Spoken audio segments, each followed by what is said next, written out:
નમસ્કાર મારા વહાલા ગુજરાતી મિત્રો, જાગો જોગી જાગો ચેનલમાં આપનું સ્વાગત છે। તો આજે આપણે વાત કરીશું કે પ્રકૃતિ અને અષ્ટાંગ દેવી શું છે। આપણે પ્રકૃતિને અષ્ટાંગ દેવી પણ કહીએ છીએ। તો પ્રકૃતિ અષ્ટાંગ દેવી કેવી રીતે છે? તો શબ્દ પુરુષ છે અને પ્રકૃતિ સ્ત્રી છે, કેમ કે શબ્દથી જ બધું ચાલી રહ્યું છે। શબ્દથી ધરતી, શબ્દથી આકાશ અને શબ્દથી બ્રહ્માંડ ટકી રહ્યું છે। કહેવાનો અર્થ પૃથ્વી તત્વથી લઈને આકાશ તત્વ એટલે કે પ્રકૃતિના 5 તત્વ શબ્દથી જ ચાલી રહ્યા છે। અને જેમ દૂધમાં ઘી રમી રહ્યું છે, એવી જ રીતે શબ્દ પૂરી પ્રકૃતિમાં રમી રહ્યો છે। તો શબ્દ સ્વામી છે, કેમ કે આપણે જેને પ્રકૃતિ કહીએ છીએ એ જ પ્રકૃતિ અષ્ટાંગ દેવીનું રૂપ છે। અને પ્રકૃતિના આ રૂપને અષ્ટાંગી દેવી કેમ કહેવાય છે? તો પહેલાં તો આપણે પ્રકૃતિના 5 તત્વને અષ્ટાંગી દેવીના 5 અંગ છે અને 3 ગુણ રજોગુણ, તમોગુણ અને સત્વગુણ આ અષ્ટાંગી દેવીના 3 અંગ છે। તો 5 તત્વ અને 3 ગુણ મળીને 8 અંગ થાય છે। એટલે જ આપણે પ્રકૃતિને અષ્ટાંગી દેવી પણ કહીએ છીએ। અને આ અષ્ટાંગી દેવી બ્રહ્મા, વિષ્ણુ અને શંકર એટલે કે મહેશની માતા છે। કેમ કે આપણે જોઈએ છીએ કે મા કરતાં દીકરો કદી પણ મોટો ન હોઈ શકે। તો આ ત્રણેય દેવો અષ્ટાંગી દેવીના પ્રભાવથી, અષ્ટાંગી દેવીની ઉર્જાથી ચાલી રહ્યા છે।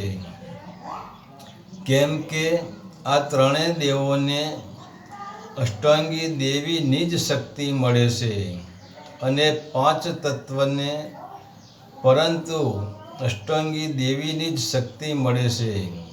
એટલે કે 5 તત્વ અને 3 દેવ અથવા 3 ગુણ ને ઉત્પન્ન કરનાર અષ્ટાંગી દેવી છે।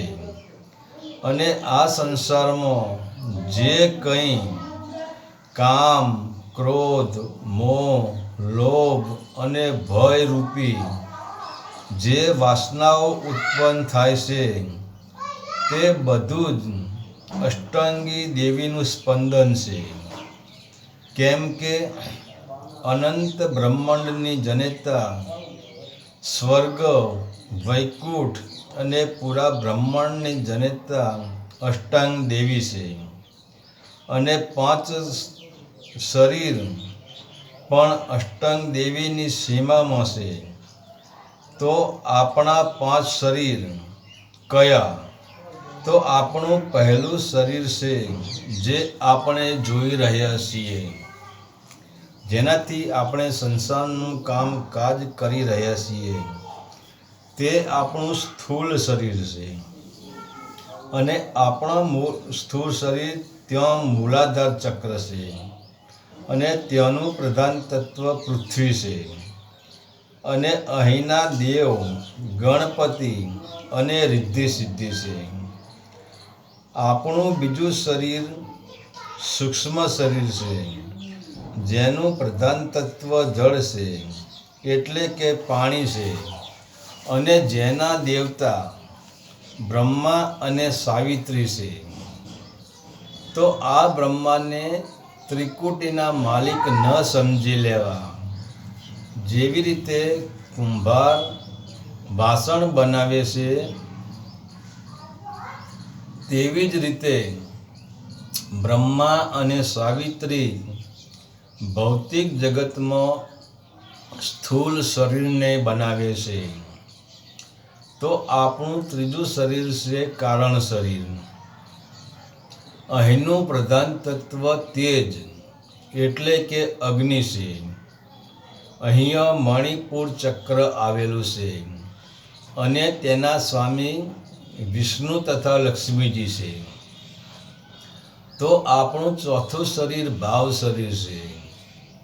અહીંયા અનાહત ચક્ર આવેલું છે અને અહીંનું પ્રધાન તત્વ વાયુ છે અને અહીંના દેવ શંકર અને પાર્વતીજી છે. તો આ ચક્ર પ્રાણોનો ભંડાર છે. આપણે જે શ્વાસ લઈ રહ્યા છીએ તે શ્વાસોનો મૂળ આધાર છે અને અહીંયા શ્વાસોનો ભંડાર પૂરો થતો જ શરીર નિર્જીવ બની જાય છે. એટલે કે જીવનો સંહાર થાય છે, શ્વાસથી જ થાય છે. તો આપણું પાંચમું શરીર તે આત્મા શરીર છે. અહીંયા વિશુદ્ધિ ચક્ર આવેલું છે અને આ ચક્રનું પ્રધાન તત્વ છે આકાશ. અને આ આકાશ તત્વથી જ કામ, ક્રોધ, લોભ, મોહ અને ભય ઉત્પન્ન થાય છે. અહીંયા મહાદેવી અષ્ટાંગી દેવીનું રાજ્ય છે અને અહીંયાથી જ નીચેલા બધા જ દેવોને શક્તિ મળે છે. અહીંયાથી જ પૂરા બ્રહ્માંડને શક્તિ મળે છે અને એટલે સુધી 5 તત્વ અને 3 ગુણોની હદ છે. તો આના ઉપરનું જે શરીર છે તેને આપણે બ્રહ્મ શરીર કહીએ છીએ અને આ શરીર આત્માનું નિવાસ સ્થાન છે.